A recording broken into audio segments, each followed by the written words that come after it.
Hello बच्चों, matric वाला YouTube channel पर आपका फिर से स्वागत है। आशा करता हूं कि आप लोग स्वस्थ होंगे और अपने पढ़ाई को बहुत अच्छे तरीके से कर रहे होंगे। आज के इस वीडियो लेक्चर में हम लोग प्रकाश के अपवर्तन को पढ़ने वाले हैं।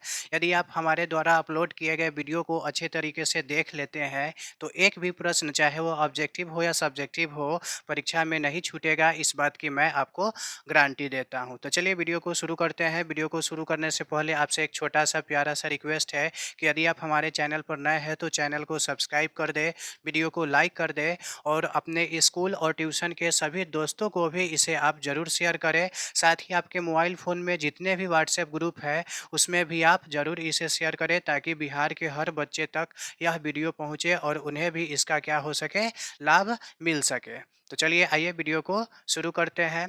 आज का हमारा टॉपिक है प्रकाश का अपवर्तन। प्रकाश का अपवर्तन।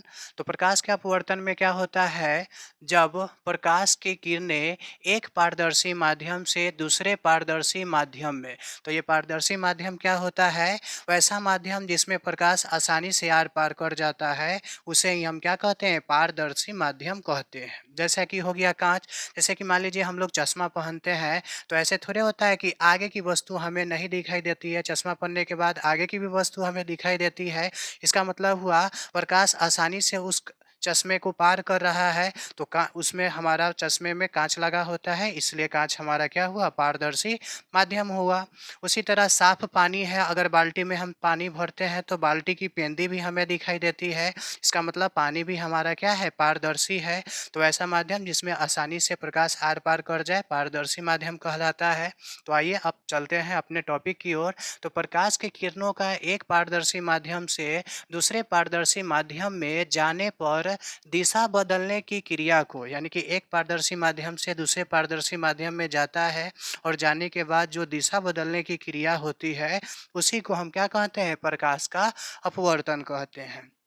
एग्जाम्पल से हम समझेंगे। जैसा कि मान लीजिए कि अगर आप होटल में जाते हैं तो वहाँ पे रसगुल्ला जो होता है वो चीनी के चाशनी में डूबा हुआ रहता है, तो हमें बड़ा बड़ा दिखाई देता है।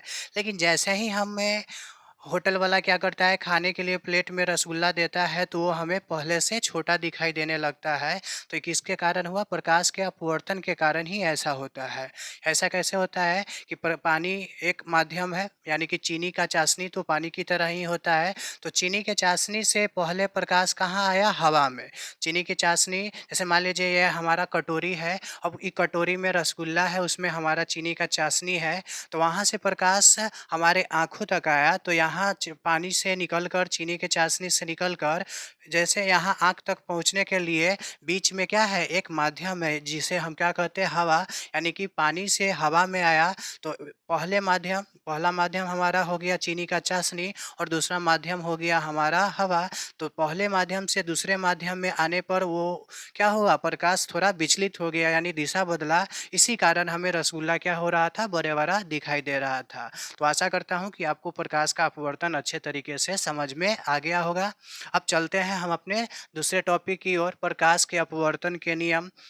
प्रकाश के अपवर्तन के कितने नियम होते हैं, तो प्रकाश के अपवर्तन के मुख्यतः दो नियम होते हैं। प्रकाश के अपवर्तन के कितने नियम होते हैं, दो नियम। पहला, आपतित किरण आपतन बिंदु पर अविलंब और अपवर्तित किरण तीनों एक ही समतल में होते हैं। प्रकाश के अपवर्तन के पहले नियम में क्या है, आपतित किरण आपतन बिंदु पर अविलंब और अपवर्तित किरण तीनों के तीनों क्या होते हैं, एक ही समतल में होते हैं।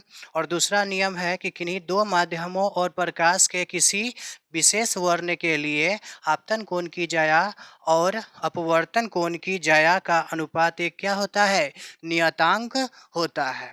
नोट में हमारा दिया गया है, प्रकाश के अपवर्तन के दूसरे नियम को ही हम क्या कहते हैं, स्नेल का नियम भी कहते हैं।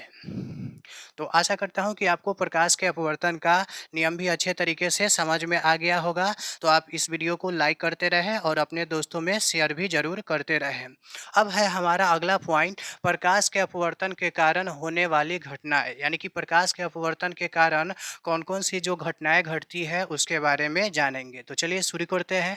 पहला है, पानी में रखा हुआ सिक्का उठा हुआ प्रतीत होता है। यानी कि पानी में जब हम सिक्का डालते हैं तो वो हमें क्या होता है, उठा हुआ दिखता है। तो किसके कारण, प्रकाश के अपवर्तन के कारण। तो हमारे यहाँ पे ऑब्जेक्टिव बनेगा क्वेश्चन कि पानी में रखा हुआ सिक्का किस कारण से उठा हुआ दिखाई देता है? ऑप्शन ए प्रकाश का परावर्तन, ऑप्शन बी प्रकाश का अपवर्तन, ऑप्शन सी प्रकाश का परिकिरण और ऑप्शन डी इनमें से कोई नहीं। तो ऑप्शन नंबर बी हमारा हो जाएगा प्रकाश का अपवर्तन। या सब्जेक्टिव में भी क्वेश्चन बनेगा कि पानी में रखा हुआ सिक्का किस कारण उठा हुआ प्रतीत होता है? तो प्रकाश के अपवर्तन के कारण पानी में रखा हुआ सिक्का उठा हुआ प्रतीत होता है। अब दूसरा है, पानी में डूबा हुआ छड़ी टेढ़ा मेढ़ा दिखता है प्रकाश के अपवर्तन के कारण ही। इसके अलावा यदि आप नदी में पैर लटकाकर बैठते हैं तो क्या होता है, पैर भी आपको टेढ़ा प्रतीत होगा पानी में। तो इसका भी कारण क्या है? प्रकाश का अपवर्तन ही है। अब हमारा अगला पॉइंट है विभिन्न माध्यमों में प्रकाश की चाल। तो विभिन्न माध्यमों में प्रकाश की चाल क्या होती है? अलग अलग होती है। अब है हमारा निर्वात में। तो निर्वात कहने का मतलब जहाँ पे हवा ना हो, जैसे कि चंद्रमा। चंद्रमा पर क्या है? थोड़ा भी हवा नहीं है, तो चंद्रमा हमारा क्या है? निर्वात है। तो निर्वात में प्रकाश की चाल कितनी होती है? 3 लाख किलोमीटर प्रति सेकेंड होती है। इसे ही हम क्या कहते हैं? 3 × 10⁻8 मीटर प्रति सेकेंड। अब है हवा। तो हवा में प्रकाश की चाल कितना होता है? निर्वात से थोड़ा कम। लेकिन व्यवहार में हम इसे कितना मानते हैं? निर्वात इतना ही, यानी कि 3 लाख किलोमीटर प्रति घंटा ही मानते हैं। किलोमीटर प्रति घंटा नहीं, किलोमीटर प्रति सेकेंड। एक बार हम इसे देख लेते हैं। लगता है थोड़ा गड़बड़ लिखा गया है। नहीं, सही लिखा हुआ है, किलोमीटर प्रति सेकेंड ही है। अब है हवा में हमारा प्रकाश का चाल कितना होता है? तो हवा में निर्वात से थोड़ा कम होता है। पानी में कितना होता है? तो 2,25,000 किलोमीटर प्रति सेकेंड होता है। और कांच में हमारा प्रकाश की चाल कितना होता है?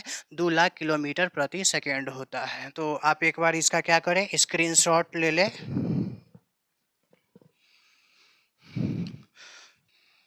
आशा करता हूँ कि आपको बताया गया वीडियो लेक्चर बहुत अच्छे तरीके से समझ में आया होगा। तो आप चैनल को लाइक कर दें, सब्सक्राइब कर दें और अपने सभी दोस्तों को भी इस चैनल के बारे में ज़रूर बताएं। इसी के साथ मैं आपसे विदा लेना चाहता हूँ।